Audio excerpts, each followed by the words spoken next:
Taliban have just shot themselves in the foot. And guess what? They have also banned whatever medicine reached them from Pakistan. Let me explain what I am saying.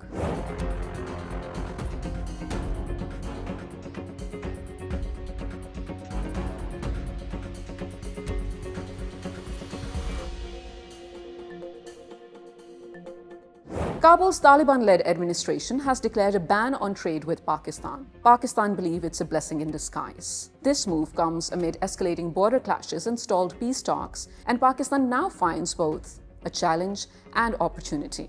On the 12th of November 2025, Afghanistan's Deputy Prime Minister for Economic Affairs, Mullah Abdul Ghani Baradar, issued a directive telling Afghan traders and industrialists to stop relying on Pakistan and find alternatives to the trade route Pakistan offers. At virtually the same time, Afghan state media said the import of Pakistani goods, including medicines, would be treated as illegal under the Afghan law. Kabul points to repeated Pakistani border closures, in particular at the crossings like Torkham and Chaman, and says these have been used as leverage and has inflicted major losses on Afghan traders and industry. In the past few months, border skirmishes between Pakistani and Afghan forces have multiplied.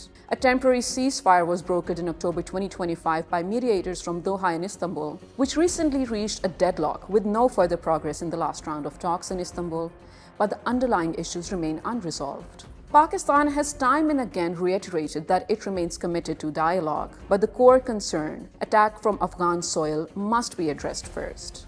Pakistan's Foreign Office also issued a strong statement saying that the Afghan side had failed to take concrete action against military groups operating from the Afghan territory. Amid this, trade was effectively frozen for weeks as critical crossings remained shut, leading to major economic fallout.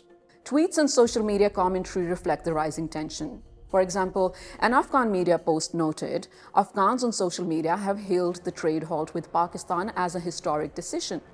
And Pakistan Senator Dr. Afnanullah Khan tweeted, just to put things into perspective, the size of Afghanistan's economy is $18 billion, whereas the size of Faisalabad's economy alone, a mid-tier city in Pakistan, is $43 billion. These divergent narratives underscore how public diplomacy is playing out online. Let's look at the losses and gains here. But before we move on, if you're enjoying this video, please make sure to subscribe to our channel and stay updated with the latest insights. Back to the losses. Numbers are striking. With this move, Pakistan's pharmaceutical industry faces an export freeze of about $200 million to Afghanistan. But it's important to highlight here that Afghanistan is not the only market for pharma exports for Pakistan.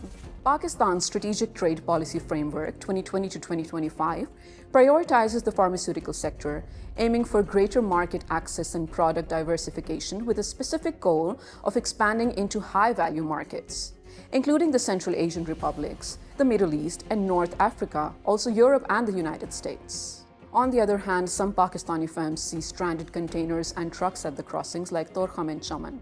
Among stuck items, perishable exports face spoilage risk. But considering the unfortunate and strategic terrorist attacks on Islamabad District Court and in a cadet college in Varna, Pakistan may really be taking this move as a blessing in disguise, as both these attacks were carried out by Afghan groups. By holding the trade line, Pakistan has a bargaining chip in future talks.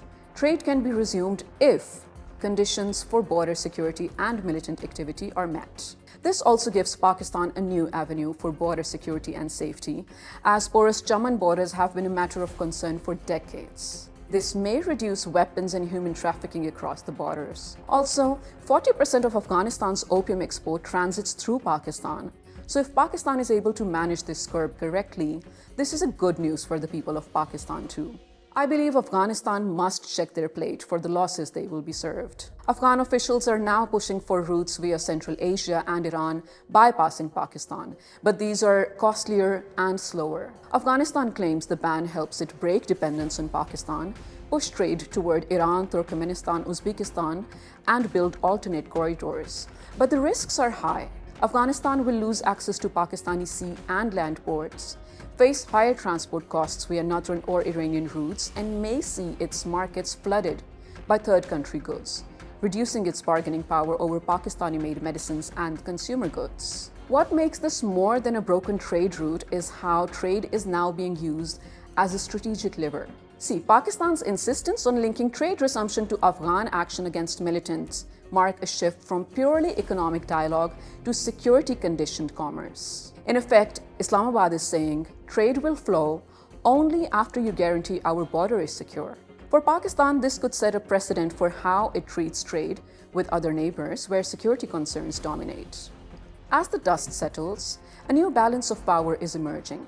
Afghanistan may have declared a boycott, but Pakistan holds the ports, the supply chains, and the alternatives that Kabul doesn't. The Taliban's ban may play well on Afghan social media, but the economic math tells another story. The coming weeks will reveal whether Kabul doubles down on isolation or whether pragmatism brings the two sides back to the table. Either way, Pakistan appears ready, confident, and in no rush.